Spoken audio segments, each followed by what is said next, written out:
Gas ધીમો રાખવાનો અને પાછું વચ્ચે વચ્ચે આમ હલાવતું થવાનું વચ્ચે વચ્ચે.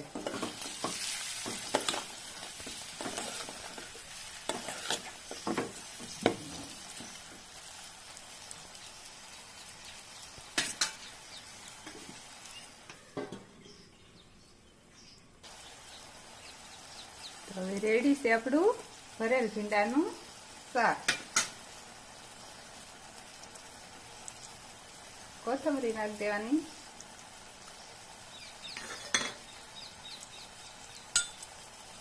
જીરું પાવડર, ધાણા જીરું પાવડર.